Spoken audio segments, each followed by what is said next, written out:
ஆழ்வார் எம்பெருமானார் ஜீயர் திருவடிகளே சரணம். ஜீயர் திருவடிகளே சரணம். 2 அவதாரத்தில் 2 பிராட்டிமார்க்கு உதவினது தனக்கு ஒருத்திக்குமே வேண்டும்படியாய்த்து இவள் தசை.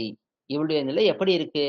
2 அவதாரத்திலே, ஒன்னு கிருஷ்ணாவதாரம், இன்னொன்னு ராமாவதாரம். ருக்மிணி பிராட்டிக்கு எம்பெருமான் கிருஷ்ணாவதாரத்திலே அவள் தன்னுடைய குல தெய்வத்தை வழிபட வரும் பொழுது காலையிலே அங்கே எம்பெருமான் சென்று தன்னுடைய சங்கொலியை எழுப்பி ருக்மிணி பிராட்டி தன்னிடத்துல வந்து சேரும்படிக்கு பண்ணினான். அது கிருஷ்ணாவதாரத்தில் நடந்தது. அடுத்தது ராமாவதாரத்திலே மாயா சிரசு சரித்திரம். ராவணன் மாயா சிரசு பெருமாளுடைய தலையை போலே ஒரு தலையை செய்து வந்து பிராட்டி இடத்தை காட்டுகிறான். அந்த சமயத்திலே நல்ல சகுனங்கள் எல்லாம் ஏற்பட்டு பெருமாள் உயிரோடு இருப்பதை அவள் புரிந்து கொள்கிறாள். அப்பொழுது ஏற்பட்ட ஒலிதான் அந்த எம்பெருமானுடைய சார்ங்கத்தினுடைய ஒலி. அந்த ரெண்டும் கேட்டு அவர்கள் இருவரும் தரித்தார்கள். ஆனா இவளுடைய நிலை எப்படி இருக்குன்னா, இந்த ரெண்டுத்தையும் தான் ஒருத்தியே கேட்டு தன்னை தரித்துக் கொள்ள வேண்டும் நிலையிலே இவள் இருக்கிறாள் என்று காட்டுகிறார். படியாய்த்து இவள் தசை.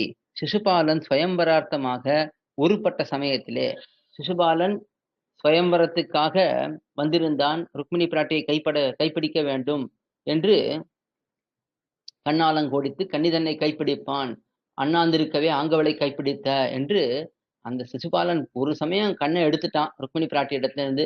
அப்போ அவள் அங்கே தன்னுடைய குலதெய்வத்தை சேவிப்பதற்காக போனாள். அந்த சமயத்துல கண்ணன் அவளை தூக்கி கொண்டு போய்விட்டான் என்று பார்க்கிறோம். அப்படி அந்த சிசுபாலனுடைய சுயம்பரார்த்தமாக ஒருப்பட்ட சமயத்திலே, சிசுபாலன் இந்த ருக்மிணி பிராட்டியை கல்யாணம் பண்ணி கொள்ள வேண்டும் என்று வந்த சமயத்திலே புறச்சோலையிலே ஸ்ரீ பாஞ்சஜன்ய கோஷமானது வந்து செவிப்பட்டு தரிப்பித்தது ருக்மிணி பிராட்டியை. அந்த ருக்மிணி பிராட்டிக்கு எம்பெருமான் வரும் வரைக்கும் மனது பயந்து கொண்டே இருந்தது, வந்து விடுவானா என்று. எம்பெருமானுக்கு என்றே இருப்பவள் ருக்மிணி பிராட்டி. அவளை சிசுபாலனுக்கு கல்யாணம் பண்ணி கொடுக்கலாம் என்று ஏற்பாடு செய்கிறான் அவளுடைய அண்ணன் அந்த ருக்மி என்பவன். அதை கண்டு ருக்மிணி பிராட்டி என்ன செய்வது என்று தெரியாமல் ஒரு பிராமணரை பார்த்து அவரிடத்திலே தன்னுடைய செய்தியை எழுதி அனுப்புகிறாள் கண்ணன் எம்பெருமானுக்கு. அந்த பிராமணர் அங்கே போய் சொல்லி அந்த எம்பெருமான் உடனே வாயு வேகத்திலே அங்கிருந்து புறப்பட்டு வந்து ருக்மிணி பிராட்டியை அழைத்து கொண்டு வந்தான் என்று சரித்திரம். அப்படி அந்த சமயத்திலே புறச்சோலையிலே வெளியிலே வந்து நின்ற உடனே தன்னுடைய சங்கத்தை எடுத்து ஸ்ரீ பாஞ்சஜன்யாழ்வானை எடுத்து ஊதினான் எம்பெருமான்.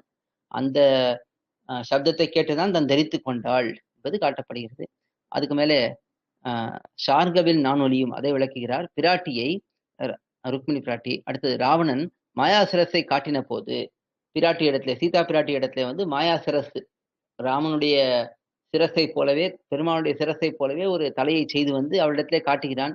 அவளுக்கு மிகவும் வருத்தம் ஏற்படுகிறது. ஆனா அந்த சமயத்துல ஸ்ரீ சார்ங்கத்தின் ஜெயகோஷமானது வந்து செவிப்பட்டு தரிப்பித்தது.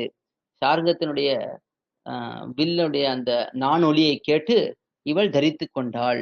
அது காதிலே விழுந்த போதுதான் இவள் தரித்து கொண்டாள் என்று பார்க்கிறோம். அப்படி தரிப்பித்தது ஸ்ரீ ஜனகராஜன் திருமகளை, இந்த சீதா பிராட்டியை அப்படி எம்பெருமான் அந்த சார்ங்கத்தின் ஒலியை கொடுத்து தரிக்கும்படி செய்தான். 2 அவதாரத்தில் உள்ளவையும் மடுத்து ஒலிக்க வேண்டும்படியாத்தி இவள் விட. இவளுக்கு இருக்கக்கூடிய வருத்தம் எப்படிப்பட்டதுன்னா, 2 அவதாரத்திலே செய்த காரியமும், அந்த கிருஷ்ணாவதாரத்திலே சங்கத்தினுடைய ஒலியை எழுப்பினான், ராமாவதாரத்திலே சாரத்தினுடைய ஒலியை எழுப்பினான். இந்த 2 அவதாரத்திலே நடந்த சரித்திரங்களையும் இப்பொழுது எழுப்பினால்தான், அந்த ஒலியை எழுப்பினால்தான் இவளுடைய வருத்தமானது போகும். அப்படிப்பட்ட துயரத்திலே இருக்கிறார்கள் என்று அதை காட்டுகிறார். அவர்கள் அளவல்ல வாய்த்து இவள் ஆற்றாமை.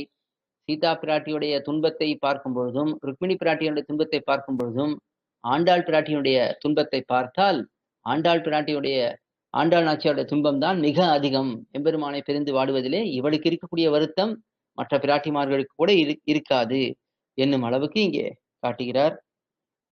ஆழ்வார் எம்பெருமானார் ஜீயர் திருவடிகளே சரணம். ஜீயர் திருவடிகளே சரணம்.